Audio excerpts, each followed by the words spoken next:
지금부터 제가 직접 겪은 믿기 어려운 굴욕과 깨달음의 이야기를 들려드릴게요. 전 분명히 말했어요. 한국 차는 미국 시장에서 장난감이라고요. 기아, 현대, 그런 브랜드들이 테슬라나 포드와 경쟁한다는 게 우스웠거든요. 특히 EV9이라는 전기차가 나왔을 때 저는 코웃음을 쳤어요. 하지만 6개월 뒤 제가 무릎 꿇고 EV9 운전석에 앉아 울게 될 줄은 꿈에도 몰랐습니다. 국제 전기차 포럼에서 수백 명의 기자들 앞에서 공개적으로 사과하게 될 줄은 상상도 못했어요. 관세 폭탄까지 터뜨렸는데도 막을 수 없었던 한국 전기차의 역습. 미국 자동차 산업이 뿌리째 흔들린 그 순간들. 그리고 저 같은 고위 공무원이 완전히 무너져 내린 이유까지. 도대체 EV9에는 어떤 비밀이 숨어 있었을까요? 한국이 어떻게 관세 폭탄도 뚫고 미국을 정복할 수 있었을까요? 그리고 저는 왜 그토록 확신에 찼던 제 신념을 완전히 뒤집게 됐을까요? 이런 결말 믿으시겠어요? 지금부터 그 충격적인 이야기를 들려드리겠습니다. 저는 조애나 밀러, 미국 연방자동차안전청 전기차 심사 책임자입니다. 20년간 자동차 안전 규정을 담당해온 베테랑이에요. 그날 아침 워싱턴 DC 사무실에서 받은 보고서를 보고는 정말 어이가 없었어요. 두께만 해도 5cm는 되는 자료였는데 제목이 기아 EV9 미국 출시 계획서였거든요. 저는 부하 직원인 마이클에게 화를 냈어요. 이런 걸 왜 제 책상에 올려놓는 거죠? 테슬라, 루시드, 포드는 제쳐두고 한국 회사 자료부터 검토하라고요? 마이클이 당황하며 대답했어요. 상부에서 지시가 내려와서요. 한국? 거긴 삼성이나 LG 배터리만 하던 곳 아닌가요? 제가 비웃으며 말했을 때 정말 그런 마음이었어요. 한국 자동차가 미국에서 성공할 거라고는 전혀 생각하지 않았거든요. 사실 저에게 한국은 여전히 한국 전쟁과 분단의 이미지였어요. 반도체는 좀 잘 만든다고 들었지만 자동차는 완전히 다른 영역이라고 생각했어요. 특히 전기차 같은 첨단 기술 분야에서는 말이에요. 그 자료를 휴지통에 던져버리면서 EV9 출시 기사조차 무시했어요. 제가 직접 지시했거든요. 평가 대상에서 제외하라고요. 왜 시간을 낭비해야 하나 싶었어요. 점심시간에 포드 부사장 로버트 스미스와 만났는데 이 얘기가 나왔어요. 로버트가 스테이크를 자르면서 말했어요. 기아가 감히 포드와 경쟁한다고요? 정말 웃기는 일이에요. 한국 애들이 미국 시장을 너무 만만하게 본 것 같네요. 저도 와인을 홀짝이며 맞장구 쳤어요. 맞아요. 현대나 기아 정도로는 미국 프리미엄 시장에 발도 못 들여놓을 거예요. 브랜드 파워부터가 급이 다르잖아요. 그때 로버트가 흥미로운 얘기를 했어요. 내부 자료에 따르면 현대기아가 EV9 개발에 50억 달러를 투자했다더라고요. 하지만 저는 여전히 코웃음을 쳤어요. 돈을 많이 썼다고 좋은 차가 나오는 건 아니잖아요. 당시 미국 전기차 시장은 확실한 서열이 있었어요. 테슬라가 독주하고 있었고 루시드나 리비안 같은 신생 업체들이 뒤를 쫓고 있었어요. 그리고 포드 라이트닝, GM 볼트 같은 전통 메이커들의 전기차가 자리를 잡고 있었죠. 특히 대형 전기 SUV 시장은 테슬라 모델 X가 거의 독점하고 있었어요. 10만 달러가 넘는 고가 시장이었지만 미국 부유층들은 기꺼이 그 돈을 지불하고 있었어요. 한국 차가 들어설 자리는 어디에도 없어 보였어요. 기술력도 의심스럽고 브랜드 인지도는 바닥이고 디자인도 미국 취향과는 거리가 멀어 보였어요. 제가 한국 자동차에 대해 가진 정보라고는 10년 전 현대 소나타를 렌터카로 탔던 기억뿐이었어요. 그때 느낌이 정말 별로였거든요. 플라스틱 내장재의 시트도 불편하고 주행감도 어색했어요. 그런 회사가 갑자기 10만 달러짜리 프리미엄 전기차를 만든다는 게 정말 웃겼어요. 마치 맥도날드가 미슐랭 스타 레스토랑에 도전한다고 하는 것 같았어요. 더군다나 EV9의 가격 정책도 말이 안 됐어요. 기본형이 5만 5천 달러, 상위 트림은 7만 달러가 넘었어요. 그 돈이면 테슬라 모델 Y 퍼포먼스나 포드 머스탱 마크 E GT를 살 수 있는데 굳이 한국 차를 선택할 이유가 뭐가 있겠어요? 집에서 고등학교 3학년인 딸 에밀리에게도 EV9 사진을 보여줬어요. 에밀리가 한마디로 정리하더라고요. 엄마, 이거 완전 이상해. 한국 차인데 왜 이렇게 비싸? 친구들이 웃을 것 같아. 역시 젊은 세대의 감각이 정확했어요. 그 당시 제 사무실 벽에는 테슬라 모델 S의 포스터가 걸려 있었어요. 일론 머스크가 사인한 거였는데 이게 진짜 혁신이라고 생각했거든요. 한국 차 따위와는 비교할 수 없는 수준이라고 확신했어요. 동료들과 커피를 마시면서도 이 얘기가 자주 나왔어요. 한국 차 회사들이 미국 시장을 너무 만만하게 본 것 같다고, 곧 철수하게 될 거라고 말했어요. 특히 부서장인 데이브가 한 말이 인상적이었어요. 한국은 아직도 우리 10년 뒤를 따라오고 있어요. 테슬라 수준의 전기차를 만들려면 최소 5년은 더 걸릴 거예요. 저도 완전히 동의했어요. 한국 자동차 회사들의 미국 진출 역사를 생각해봐도 그랬어요. 80년대 현대 엑셀의 참담한 실패, 90년대 기아의 파산 위기, 2000년대까지 이어진 저가 브랜드 이미지. 이런 회사들이 하루아침에 프리미엄 브랜드가 될 수 있을까요? 제가 보기에 EV9은 그저 현대기아의 무모한 도전이었어요. 몇백 대 팔다가 금세 시장에서 사라질 실험작 정도로 여겼죠. 정말 그때는 그런 확신이 있었어요. 몇 주 후 정말 예상치 못한 핵폭탄이 터졌어요. 월요일 아침 긴급회의 소집 공지를 받았는데 주제가 한국산 전기차 긴급 관세 부과 방안이었어요. 회의실에 들어서니 국토교통부, 상무부, 그리고 백악관 관계자까지 와 있었어요. 이런 고위급 회의는 정말 중대한 사안일 때만 열리거든요. 상무부 차관이 브리핑을 시작했어요. 한국산 전기차에 대해 즉시 30% 보복 관세를 부과하기로 결정했습니다. 이는 국가 안보와 직결된 사안입니다. 저는 속으로 쾌재를 불렀어요. 드디어 끝났구나 싶었거든요. 30% 관세면 사실상 시장에서 퇴출시키겠다는 의미였으니까요. 브리핑에 따르면 한국 정부가 미국 전기차에 불공정한 장벽을 세웠다는 게 이유였어요. 하지만 저는 진짜 이유를 알고 있었어요. 미국 자동차 업계의 로비 때문이었죠. 백악관 관계자가 말했어요. 이번 조치로 미국 자동차 산업을 보호하고 불공정 경쟁을 막을 수 있을 것입니다. 저는 고개를 끄덕이며 완전히 동의했어요. EV9의 경우 기본 가격이 55,000달러였는데 관세를 포함하면 72,000달러가 넘어버렸어요. 이 정도 가격이면 테슬라 모델 X와 비슷한 수준이었죠. 언론 발표 직후 반응이 폭발적이었어요. 월스트리트 저널은 한국차 미국 진출 완전 차단이라는 제목으로 일면 톱 기사를 냈어요. 뉴욕타임즈도 무역 전쟁의 새로운 전선이라고 보도했고요. 자동차 업계 전문가들도 한국 전기차의 종말을 예고했어요. 모터트렌드 편집장은 텔레비전 인터뷰에서 이렇게 말했어요. 30% 관세는 사형 선고와 같습니다. 한국 전기차는 이제 끝났어요. 저도 CNN 인터뷰에 나가서 이 조치를 강력히 지지한다고 밝혔어요. 미국 소비자의 안전과 자국 산업 보호를 위해 불가피한 결정이었다고 말했어요. 그런데 정말 예상치 못한 반응들이 나타나기 시작했어요. 한국계 미국인들이 격렬히 반발했고 일부 자동차 매니아들도 이 조치에 반대 목소리를 냈어요. 특히 온라인 커뮤니티에서는 관세 부과 전에 EV9를 주문하려는 사람들이 몰려들었어요. 마지막 기회라고 생각한 거였죠. 기아 측에서도 당황한 기색이 역력했어요. 긴급 기자회견을 열어서 가격 조정을 검토한다고 발표했지만 30% 관세를 상쇄하기는 불가능해 보였어요. 첫 달 통계가 나왔을 때는 제 예상이 맞는 것 같았어요. EV9 판매량이 급격히 줄어들기 시작했거든요.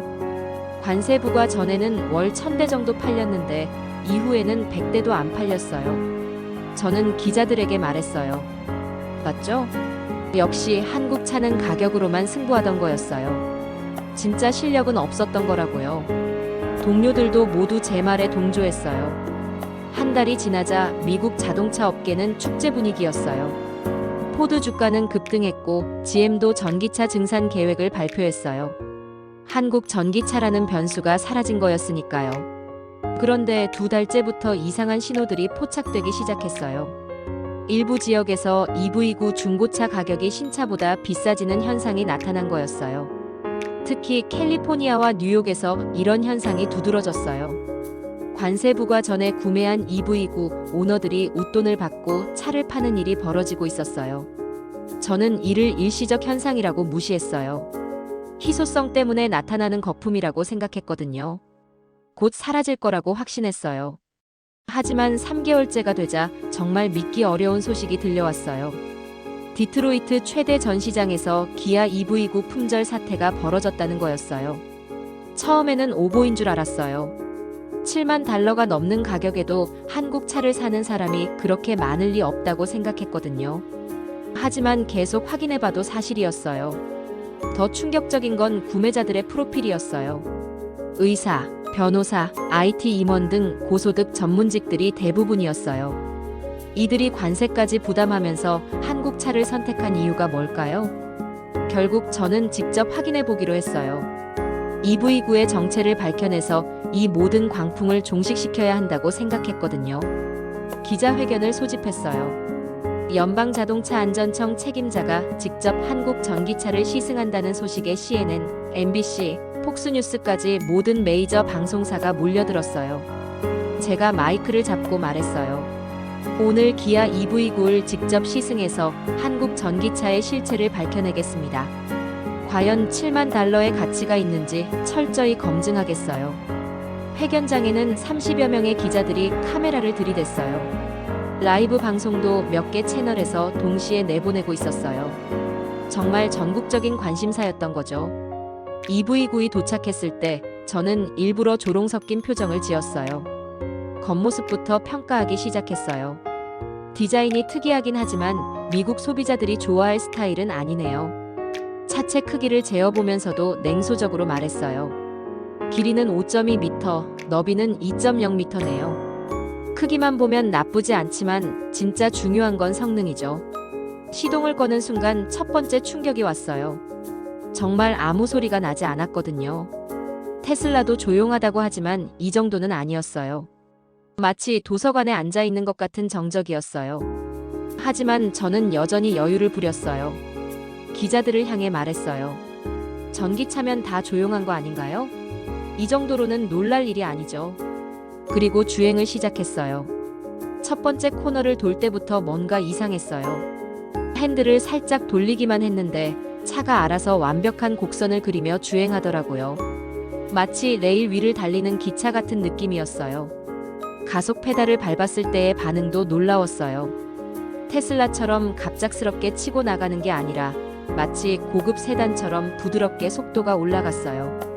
이런 가속감은 처음 경험해봤어요. 주행 3분 만에 제 표정이 경직되기 시작했어요.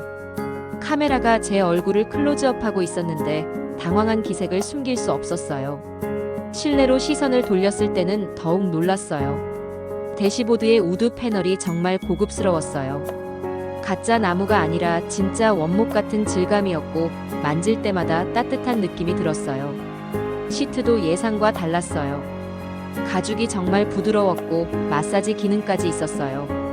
게다가 통풍과 열선 기능이 동시에 작동해서 완벽한 온도를 유지해 주더라고요. 뒷좌석에 앉아있던 제 딸 에밀리가 깜짝 놀라며 말했어요. 엄마, 이게 진짜야? 이 시트 완전 침대 같은데? 에밀리는 시트를 거의 평평하게 눕히고는 감탄했어요. 3열 시트도 정말 혁신적이었어요. 슬라이드로 자유자재로 움직일 수 있었고 각 시트마다 독립적인 리클라이닝이 가능했어요.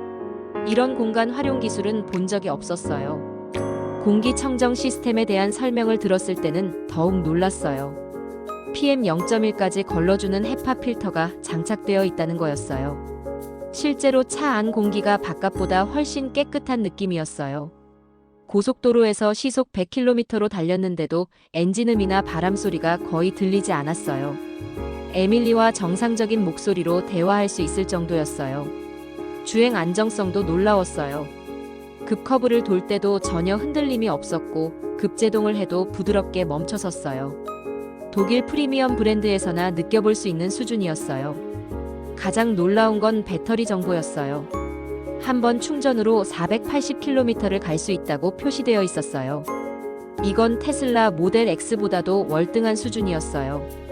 인포테인먼트 시스템도 직관적이었어요. 터치스크린 반응 속도가 스마트폰처럼 빨랐고 애플 카플레이와 안드로이드 오토가 무선으로 자동 연결됐어요.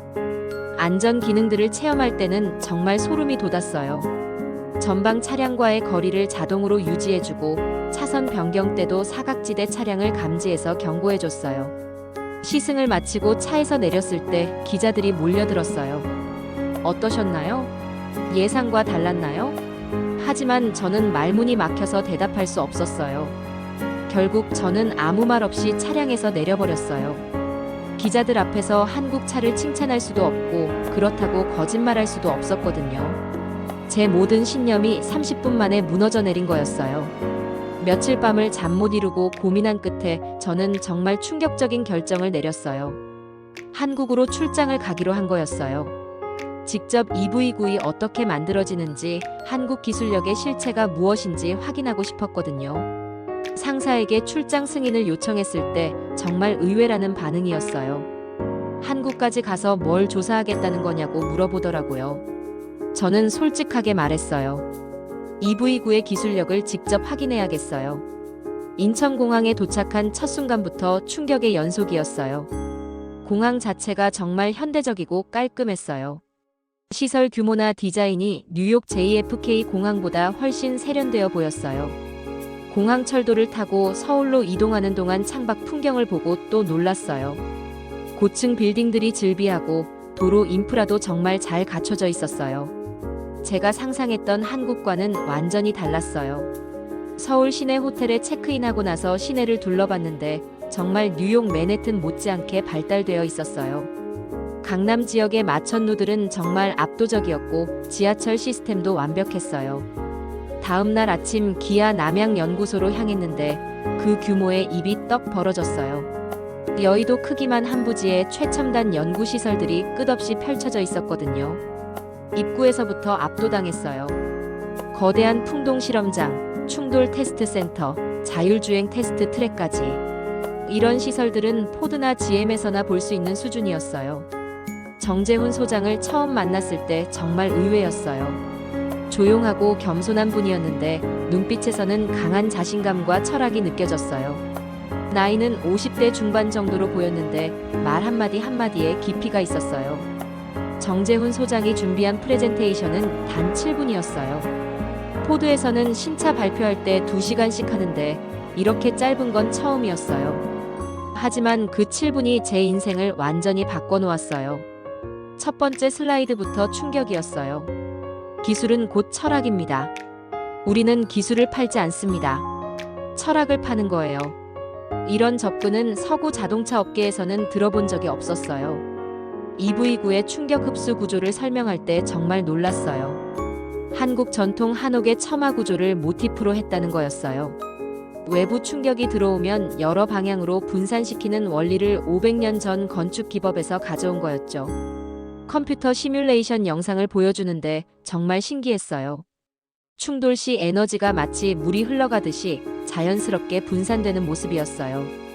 기존 서구 방식처럼 강철로 막아내는 게 아니라 유연하게 받아서 흘려보내는 철학이었어요. 공기역학 설계도 혁신적이었어요. 한국 전통 부채의 곡선을 응용해서 공기 저항을 최소화했다고 하더라고요. 실제로 공기 저항 계수가 0.28이었는데 이는 테슬라 모델 S보다도 우수한 수준이었어요. 정재훈 소장이 말했어요. 서구에서는 자연을 정복하려 하지만 우리는 자연과 조화를 추구합니다.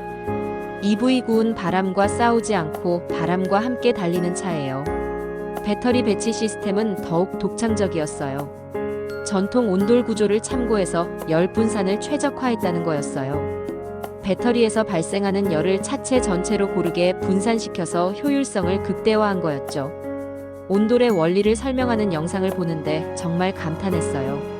한 곳에서 불을 떼면 바닥 전체가 골고루 따뜻해지는 것처럼 EV9의 배터리도 그런 방식으로 열 관리가 되고 있었어요. 정재훈 소장이 가장 자랑스러워한 부분은 실내 공간 철학이었어요.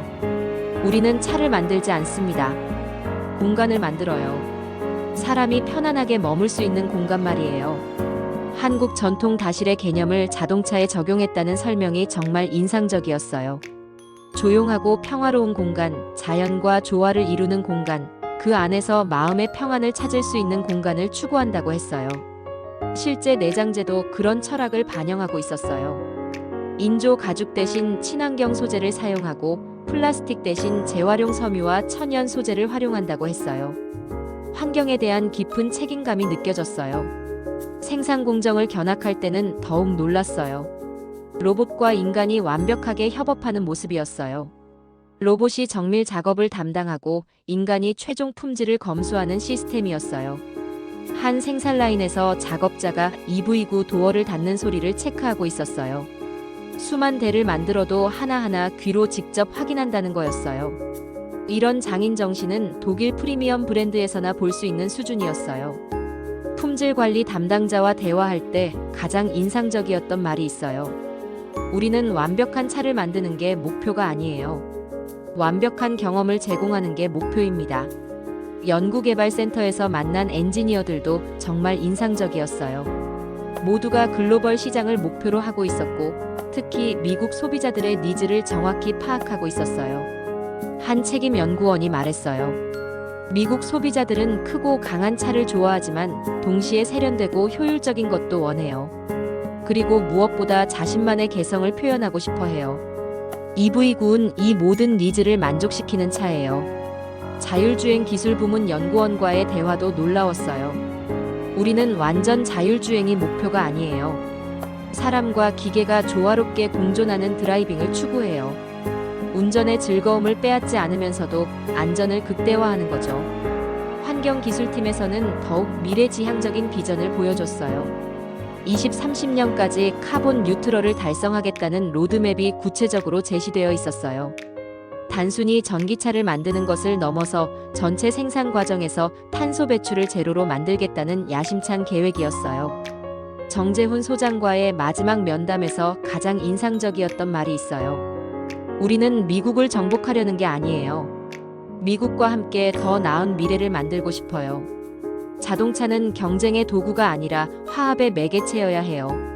그날 저녁 호텔로 돌아와서 저는 한동안 멍하니 앉아 있었어요. 지금까지 제가 알고 있던 한국, 제가 무시했던 한국 기술력, 모든 게 완전히 틀렸다는 걸 깨달았거든요. 노트북을 열어서 보고서를 작성하려고 했지만 손이 떨려서 키보드를 칠 수 없었어요. 결국 노트북을 조용히 덮고 창밖을 바라봤어요. 서울의 야경이 정말 아름다웠지만 제 마음은 복잡하기만 했어요.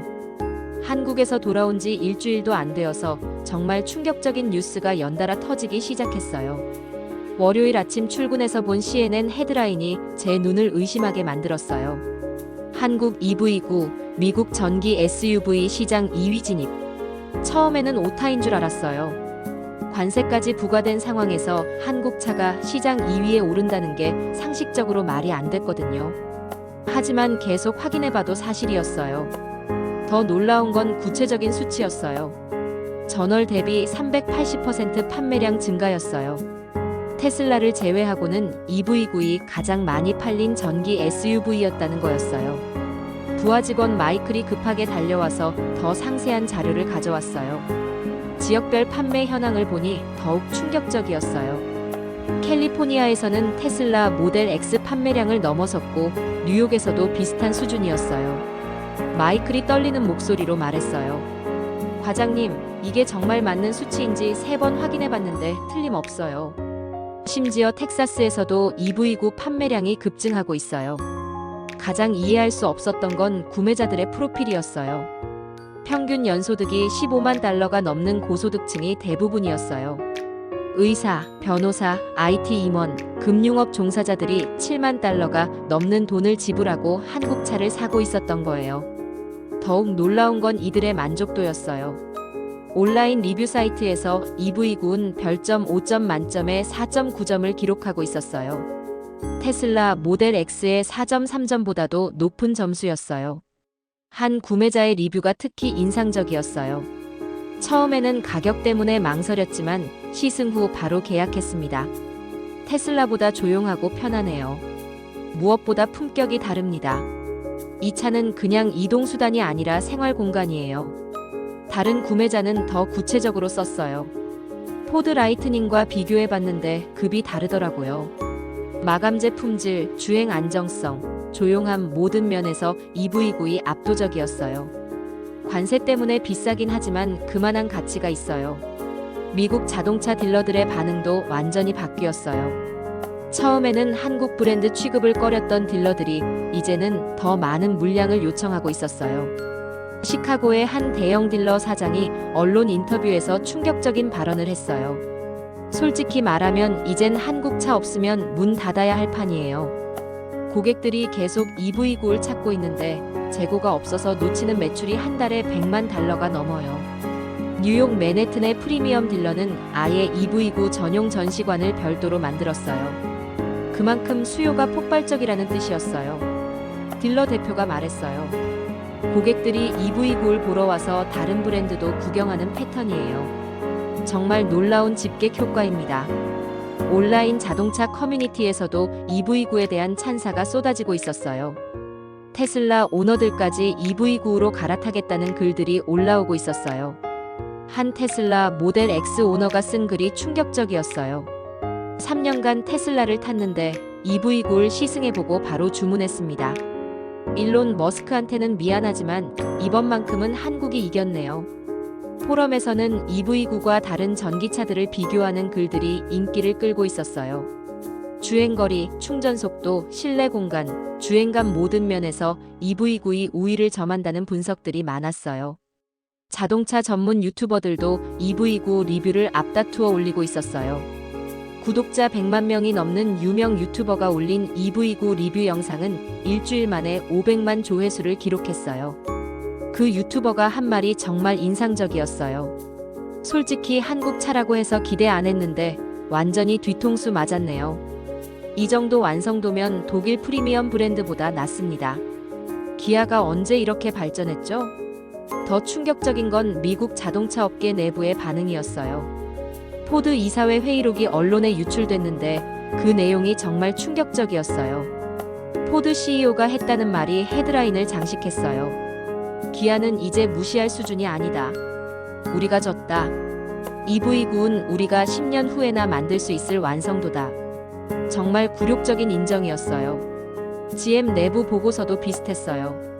한국 전기차의 기술력을 완전히 과소평가했다. 시장 재편이 불가피하다는 내용이었어요. 월스트리트에서도 자동차 주식 판도가 바뀌기 시작했어요. 포드와 GM 주가는 계속 하락하는 반면 현대기아 주가는 연일 상한가를 기록하고 있었어요. 자동차 업계 애널리스트들의 전망도 바뀌었어요. 모건 스탠리 보고서는 한국 전기차가 미국 시장의 게임 체인저가 될 것이라고 예측했어요. 골드만삭스는 더 충격적인 전망을 내놨어요.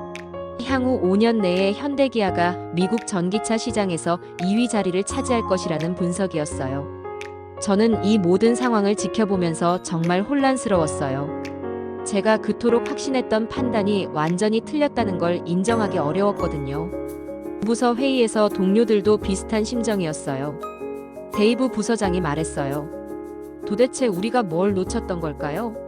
한국 차가 이렇게 빨리 시장을 장악할 줄은 꿈에도 몰랐어요. 저는 한국 출장에서 본 것들을 떠올리며 말했어요. 우리가 기술만 봤다면 그들은 철학을 봤어요. 우리가 경쟁을 생각했다면 그들은 조화를 생각했어요. 접근 방식 자체가 달랐던 것 같아요. 며칠 후 더욱 충격적인 소식이 들려왔어요. 국제 전기차 포럼에서 제가 한국 측 발표를 진행하게 됐다는 거였어요. 아이러니하게도 한국을 가장 무시했던 제가 한국 기술을 소개하는 역할을 맡게 된 거였죠.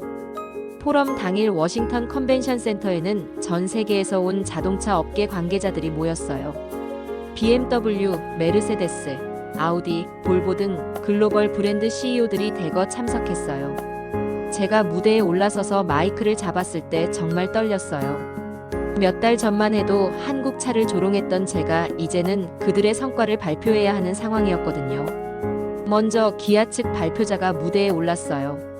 정재훈 소장이 직접 온 게 아니라 미국 법인장이 왔는데 정말 의외였어요. 슬라이드도 고작 3장뿐이었어요. 첫 번째 슬라이드는 EV9 조립 공장 사진이었어요. 하지만 일반적인 공장 사진이 아니라 한 명의 작업자가 정성스럽게 차를 조립하는 모습이었어요. 기계가 아닌 사람이 중심인 제조 철학을 보여주는 사진이었죠. 두 번째 슬라이드는 미국 고객의 리뷰였어요. 단 한 줄이었는데 정말 강력했어요. 이 차는 우리 집보다 조용합니다. 아이들이 차에서 숙제를 할 수 있어요. 세 번째 슬라이드가 가장 인상적이었어요. 정재훈 소장이 손으로 직접 쓴 쪽지 사진이었어요. 기술보다 앞선 건 감성입니다. 사람의 마음을 움직이지 못하면 아무리 뛰어난 기술도 의미가 없어요. 발표는 단 3분 만에 끝났어요. 말도 거의 하지 않았어요. 그냥 슬라이드 3장을 보여주고 마지막에 한마디만 했어요. 감사합니다. 질문 받겠습니다. 그 순간 객석이 완전히 조용해졌어요. 아무도 질문하지 않았어요. 5분 정도 정적이 흘렀는데 그 침묵이 어떤 발표보다 강력했어요. 갑자기 BMW CEO가 일어나서 박수를 치기 시작했어요. 그러자 다른 사람들도 하나둘 일어나서 기립박수를 쳤어요. 정말 소름 돋는 순간이었어요. 메르세데스 CEO가 질문했어요. 어떻게 이런 철학을 자동차에 구현할 수 있었나요? 기아 발표자가 간단히 대답했어요. 500년 전부터 우리 조상들이 해온 방식입니다. 새로운 게 아니에요. 아우디 CTO가 기술적인 질문을 했어요. 배터리 효율성을 어떻게 이 정도까지 끌어올렸나요? 대답은 더욱 간단했어요. 자연에서 배웠습니다. 온돌의 원리를 응용했어요. 볼보 회장이 마지막 질문을 했어요. 앞으로 계획은 무엇인가요? 대답이 정말 인상적이었어요. 더 많은 사람들이 편안한 이동을 경험할 수 있도록 하는 거예요. 시장 점유율보다 고객 만족이 우선입니다. 포럼이 끝나고 네트워킹 시간에 정말 놀라운 일이 벌어졌어요. 유럽 브랜드 임원들이 줄을 서서 기아 관계자와 명함을 교환하려고 했어요. 한 독일 임원이 제게 다가와서 말했어요. 조애나, 당신이 한국을 직접 다녀왔다고 들었는데 정말 어땠나요? 우리도 벤치마킹하러 가야 할까요? 제가 대답했어요. 가보세요. 당신들이 상상하는 것과는 완전히 다를 거예요.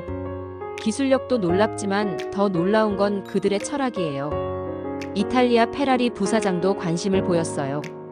한국의 감성 중심 접근법이 슈퍼카에도 적용될 수 있을까요? 정말 신선한 아이디어 같은데요. 프랑스 르노 CEO는 더 직설적이었어요. 솔직히 말하면 우리가 한국을 완전히 무시했어요. 이제라도 협력 방안을 모색해야겠어요. 포럼 후 언론 인터뷰에서 BMW CEO가 한 말이 전 세계 헤드라인을 장식했어요. 한국 전기차 기술력은 독일보다 앞서 있다. 우리가 배워야 할 시점이다. 메르세데스 회장도 비슷한 발언을 했어요. EV9는 럭셔리카의 새로운 기준을 제시했다.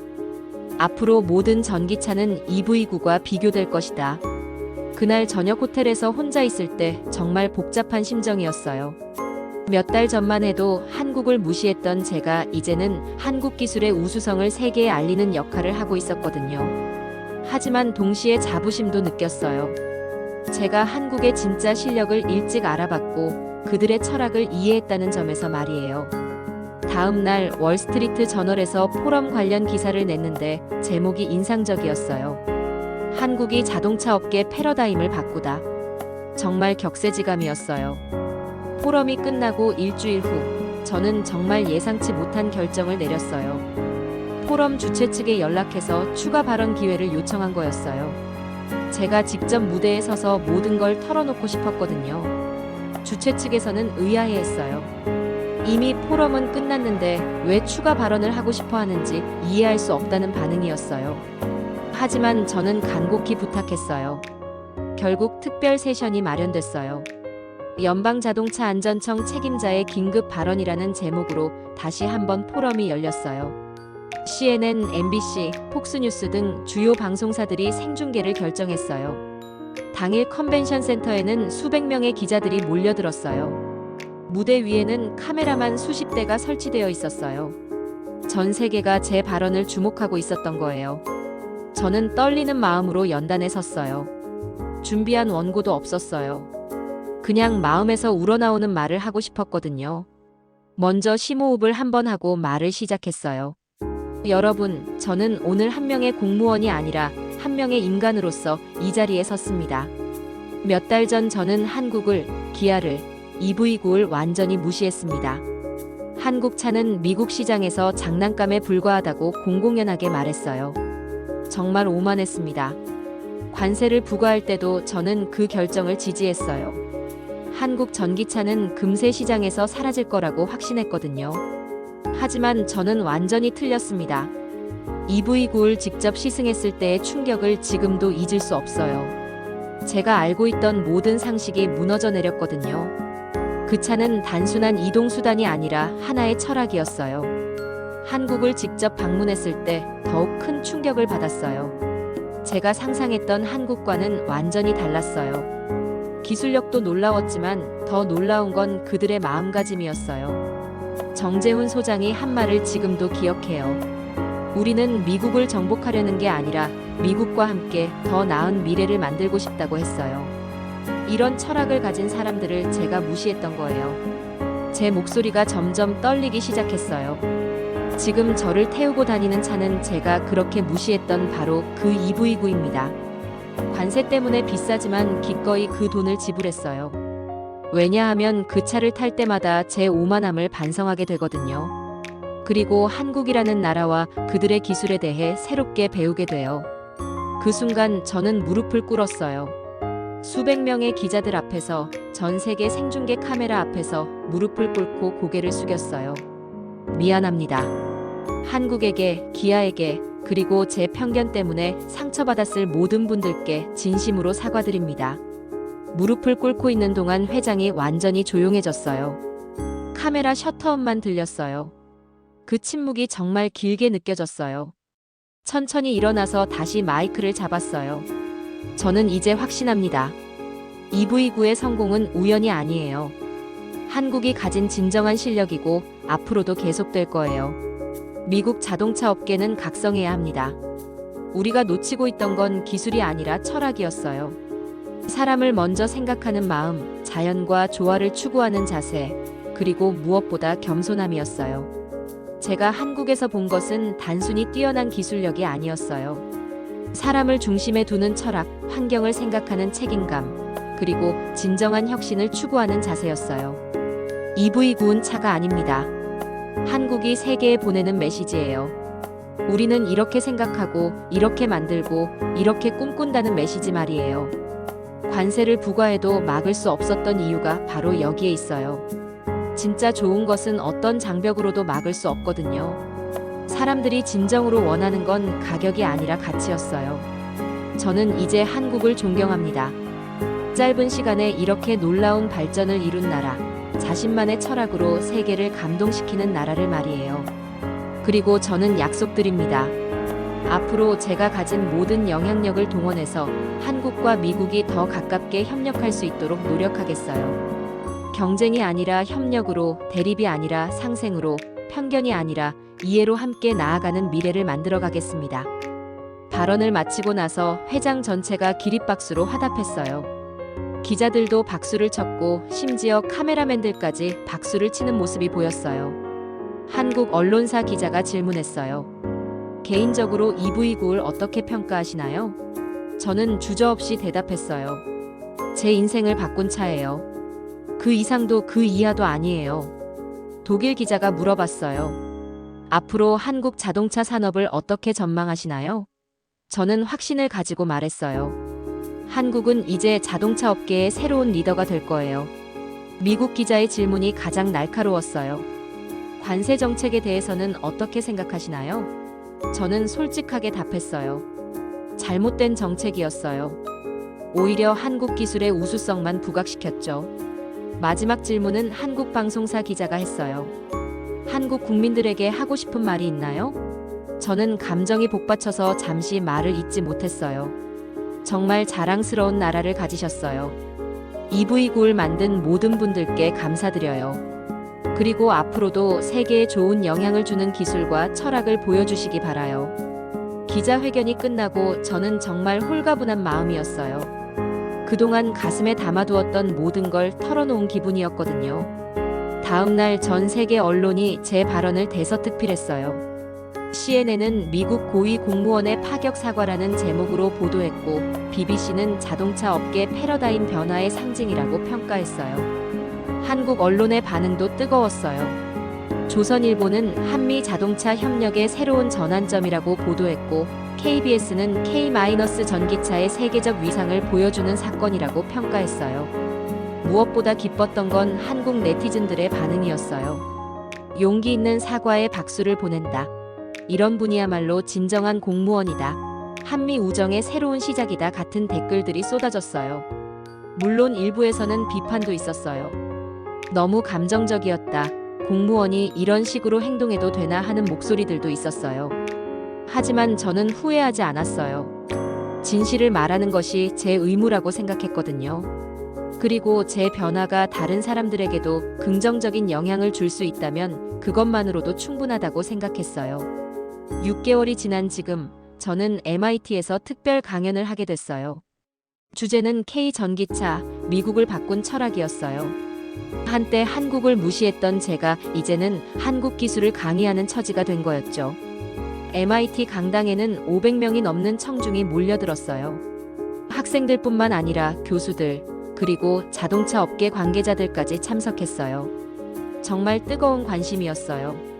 강연을 시작하면서 저는 솔직하게 고백했어요. 저는 한국 전기차의 가장 큰 비판자였지만 이제는 가장 열렬한 지지자가 됐어요. 이 변화의 이유를 여러분과 나누고 싶습니다. 첫 번째 슬라이드에서 EV9의 판매 실적을 보여줬어요. 관세 부과 후에도 꾸준히 증가하는 판매량 그래프였어요. 현재 미국 프리미엄 전기 SUV 시장에서 당당히 2위를 차지하고 있다고 설명했어요. 하지만 숫자보다 중요한 건 철학이라고 강조했어요. 한국은 단순히 좋은 차를 만든 게 아니라 자동차에 대한 새로운 사고방식을 제시했어요. 서구에서는 자동차를 기계로 봅니다. 엔진, 변속기, 셰시의 조합이죠. 하지만 한국에서는 자동차를 공간으로 봐요. 사람이 편안하게 머물 수 있는 생활 공간 말이에요. 이런 철학의 차이가 EV9의 성공 비결이라고 설명했어요. 단순히 빠르고 효율적인 차가 아니라 탑승자가 진정으로 편안함을 느낄 수 있는 공간을 만든 거라고요. 청중 중 한 학생이 질문했어요. 그럼 기술적으로는 어떤 차이가 있나요? 저는 구체적인 예를 들어 설명했어요. 배터리 배치에서 온돌 구조를 응용한 것, 충격 흡수에서 한옥 첨화 구조를 적용한 것, 공기역학에서 전통 부채의 곡선을 활용한 것. 이 모든 게 500년 전 조상들의 지혜에서 나온 거예요. 다른 학생이 물어봤어요. 미국 자동차 업계는 어떻게 대응해야 할까요? 저는 단호하게 답했어요. 경쟁이 아니라 학습이 답이에요. 한국에서 배우고 협력해야 해요. 교수 한 분이 흥미로운 질문을 했어요. 한국의 성공이 우연일 가능성은 없을까요? 저는 고개를 저었어요. 절대 우연이 아니에요. 체계적이고 장기적인 비전의 결과예요. 한국은 20년 전부터 미래 모빌리티를 준비했어요. 배터리 기술에 투자하고 전기차 연구에 매진하고 무엇보다 사용자 중심의 철학을 키워왔어요. 강연 중간에 제 개인적인 경험도 나눴어요. 처음 EV9를 시승했을 때의 충격, 한국 방문에서 받은 감동, 그리고 제 인생관이 바뀐 과정까지 모두 솔직하게 말했어요. 가장 인상적인 부분은 결론이었어요. 기아는 차를 만든 게 아니라 국가 하나를 미국 안에 세운 겁니다. 이건 전쟁이 아니라 침묵의 혁명이었습니다. EV9 오너들을 보세요. 그들은 단순히 한국 차를 산 게 아니라 한국 문화를 경험하고 있어요. 한국의 철학, 한국의 감성, 한국의 미래 비전을 말이에요. 이제 미국 도로에서 EV9를 볼 때마다 사람들은 한국을 떠올려요.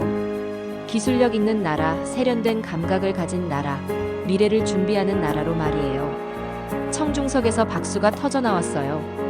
한 기업인이 질문했어요. 다른 한국 브랜드들도 비슷한 성공을 거둘 수 있을까요? 저는 확신을 가지고 답했어요. 제네시스는 이미 럭셔리 시장에서 메르세데스와 BMW를 위협하고 있어요. 현대도 아이오닉으로 전기차 시장을 재편하고 있고요. 이건 시작에 불과해요. 마지막 질문은 한국 유학생이 했어요. 미국인들이 한국을 보는 시각이 정말 바뀌었나요? 저는 정말 감격스러운 마음으로 답했어요. 완전히 바뀌었어요. 예전에는 한국 하면 K-팝이나 드라마 정도였는데 이제는 첨단 기술과 혁신의 나라로 인식하고 있어요. EV9이 그 변화의 촉매 역할을 했어요. 강연이 끝나고 많은 사람들이 다가와서 감사 인사를 전했어요. 한 교수는 정말 용기 있는 강연이었다고 했고, 학생들은 한국에 대해 새롭게 알게 됐다고 했어요. 특히 자동차 업계 관계자들의 반응이 인상적이었어요. 포드에서 온 엔지니어는 우리도 한국식 접근법을 도입해야겠다고 했고, GM 관계자는 한국과의 기술 협력을 적극 추진하겠다고 했어요. 강연 영상은 유튜브에 올라간 후 100만 조회수를 돌파했어요. 댓글들을 보니 정말 다양한 반응이 있었어요. 대부분은 긍정적이었지만 일부는 여전히 회의적이었어요. 하지만 저는 확신해요. 시간이 지날수록 더 많은 사람들이 한국의 진가를 알게 될 거라고요. EV9은 그 시작일 뿐이에요. 몇 주 후 정말 놀라운 소식을 들었어요. 현대기아가 미국의 전기차 전용 공장을 짓는다는 발표였어요. 조지아주에 55억 달러를 투자해서 연간 30만 대 규모의 공장을 건설한다는 거였어요. 이 소식을 듣고 저는 정말 감격스러웠어요. 한국이 이제 미국에 뿌리를 내리는 거구나 싶었거든요. 단순히 수출하는 게 아니라 미국에서 직접 생산해서 일자리까지 창출하는 거였어요. 공장 기공식에 초청받았을 때 정말 영광이었어요. 한국 대통령과 바이든 대통령이 함께 참석한 역사적인 자리였거든요. 기공식에서 현대차 회장이 한 말이 인상적이었어요. 우리는 미국에 단순히 공장을 짓는 게 아닙니다. 한미 우정의 새로운 상징을 만드는 거예요. 그날 저는 확신했어요. EV9로 시작된 한국의 미국 진출이 이제는 되돌릴 수 없는 흐름이 됐다는 걸요. 그리고 이 모든 변화의 중심에 제가 있었다는 것도요. 지금도 매일 제 EV9를 타고 출근해요. 그때마다 제 편견과 오만함을 반성하게 돼요. 그리고 한국이라는 나라와 그들의 기술에 대해 새롭게 배우게 돼요. EV9는 단순한 자동차가 아니었어요. 제 인생을 바꾼 스승이었고, 한미 관계를 새롭게 정의한 메신저였으며, 미래 모빌리티의 이정표였어요. 앞으로도 계속 지켜볼 거예요. 한국이 또 어떤 놀라운 기술과 철학으로 세계를 감동시킬지 말이에요. 그리고 제가 할 수 있는 모든 방법으로 그들을 응원하고 지지할 거예요. 한때 한국을 무시했던 저이지만 이제는 한국의 가장 열렬한 팬이 됐어요. EV9 하나로 미국을 무너뜨린 한국, 관세 폭탄도 못 막은 K- 전기차의 역습. 정말 놀라운 이야기였어요.